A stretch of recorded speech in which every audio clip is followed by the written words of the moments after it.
வணக்கம். இன்றைய செய்திகள்.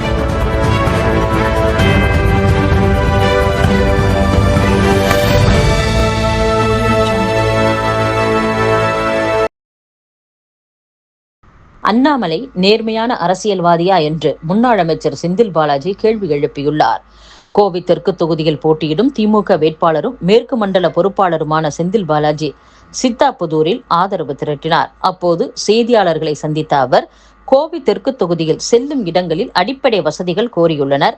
திமுக அரசு அமைந்ததும் அவற்றை நிறைவேற்றுவோம். 2021 தேர்தலில் அரவக்குறிச்சியில் அண்ணாமலை போட்டியிட்ட போது வாக்காளர்களுக்கு 1000 ரூபாய் பணம் கொடுத்தாரா இல்லையா என சொல்லுங்கள்.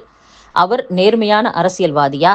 சுயேட்சைகள் அவரவர் விருப்பப்படி வேட்புமனு தாக்கல் செய்கின்றனர். இதில் அரசியல் கட்சியினரின் பங்கு எங்கு இருக்கிறது? என்னுடைய வேட்புமனு ஏற்கப்பட்டதால் மாற்று வேட்பாளர் மனு நிராகரிக்கப்பட்டது. தேர்தல் பணியில் கரூரை சேர்ந்த 10 பேரை காட்டுங்கள். கடந்த லோக்சபா தேர்தலில் அண்ணாமலை போட்டியிட்டாரே, அவருக்கு வேலை செய்தவர்கள் அனைவரும் கோவையை சேர்ந்தவர்களா? வார் ரூம் அமைத்திருந்தாரே, அதில் வேலை பார்த்தவர்கள் யார்?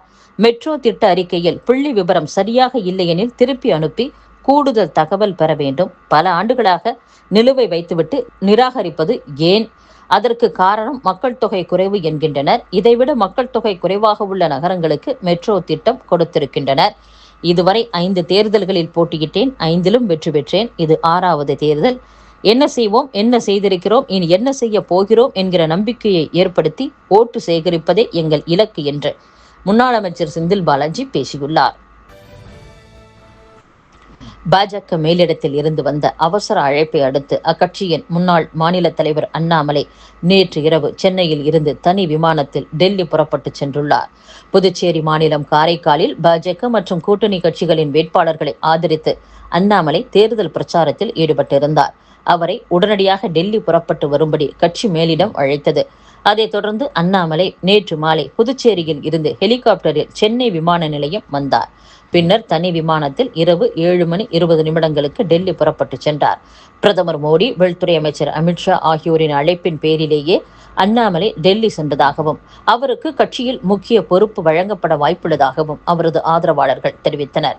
முன்னதாக காரைக்காலில் பிரச்சாரத்திற்கு அண்ணாமலை சென்ற ஹெலிகாப்டரை நேற்று மாலை தேர்தல் பறக்கும் படை அதிகாரிகள் சோதனை நடத்தினர். தென்றலாக இருக்கும் தெற்கை புயலாக மாற்றாதீர்கள் என்று முதலமைச்சர் மு.க.ஸ்டாலின் பேசியுள்ளார். தொகுதி மறுவரையறை, 5 மாநில தேர்தல்களுக்கு இடையே அவசரமாக நாடாளுமன்ற சிறப்பு கூட்டம், அரசியலமைப்பு திருத்தங்களை மேற்கொள்ளும் முயற்சி உள்ளிட்ட பிரச்சனைகள் குறித்து மத்திய பாஜக அரசுக்கு தமிழக முதலமைச்சர் மு.க.ஸ்டாலின் பல்வேறு கேள்விகளையும் முன்வைத்துள்ளார். நெல்லை மாவட்டம் நாங்குநேரி தொகுதியில் திமுக கூட்டணியில் காங்கிரஸ் சார்பில் போட்டியிடும் ரூபி ஆர் மனோகரனுக்கு காங்கிரஸ் கட்சியிலேயே கடும் எதிர்ப்பு கிளம்பியுள்ளது.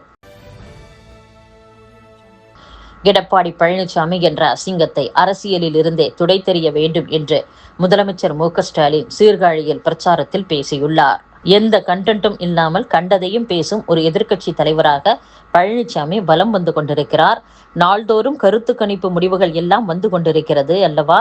அதில் திமுக கூட்டணியின் வெற்றி எண்ணிக்கை கூட தோல்வி பயத்தில் பழனிசாமியின் தரம் கீழே இறங்கிக் கொண்டே போகிறது என்றும், கூவத்தூரில் எம்எல்ஏக்களை ஏலம் எடுத்து முதலமைச்சரான அவர் அந்த பதவியில் இருக்கும் தகுதியே இல்லை என்று சொல்லி மக்கள் எல்லாம் தோற்கடித்தீர்கள். இப்போது அவரே முதலமைச்சராக மட்டுமல்ல, எதிர்க்கட்சி தலைவராக இருக்கவும் தனக்கு தகுதி இல்லை என்பது போன்று நடந்து கொள்கிறார். தன்னுடைய தராதரம் இல்லாத பேச்சுக்களால் தன்னையும் தன்னுடைய கட்சியையும் மக்களிடம் அசிங்கப்படுத்திக் கொண்டிருக்கிறார் என்றும் முதலமைச்சர் பேசியுள்ளார். மூலப்பொருட்களின் விலை உயர்வால் ஏப்ரல் 12ஆம் தேதி முதல் 25ஆம் தேதி வரை தீப்பெட்டி ஆலைகளை மூடப்போவதாக உரிமையாளர்கள் அறிவித்துள்ளனர். பாஸ்பரஸ், குளோரைடு, மெழுகு, அட்டை, காகிதம் உள்ளிட்ட பொருட்களின் விலை உயர்ந்து வருவதாக வேதனை தெரிவித்துள்ளனர். தமிழ்நாட்டில் 400க்கும் மேற்பட்ட தீப்பெட்டி ஆலைகள் செயல்பட்டு வரும் நிலையில் திடீரென இவ்வாறு அறிவிக்கப்பட்டுள்ளது. திருச்செந்தூர் தொகுதியில் திமுக வேட்பாளராக அனிதா ராதாகிருஷ்ணன் போட்டியிடுகிறார். இந்நிலையில் விடுதலை சிறுத்தைகள் கட்சியின் இளஞ்சிறுத்தைகள் எழுச்சி பாசறையின் மண்டல செயலாளர் முரசு தமிழப்பன் என்ற ஐயப்பன் திருச்செந்தூர் தொகுதியில் சுயேட்சையாக போட்டியிட வேட்புமனு தாக்கல் செய்தார்.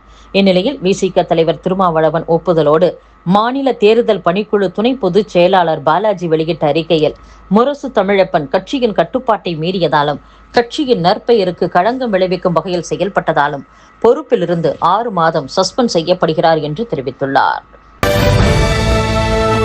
மேற்காசிய போரால் பாதிக்கப்பட்டுள்ள தொழில்கள், குறிப்பாக சிறு குறு மற்றும் நடுத்தர நிறுவனங்களுக்கு ஆதரவு அளிக்கும் வகையில் 2.5 லட்சம் கோடி ரூபாய் மதிப்பிலான கடன் உத்தரவாத திட்டத்தை அரசு பரிசீலித்து வருவதாக மத்திய அரசின் தகவல் அறிந்த வட்டாரங்கள் கூறியுள்ளன.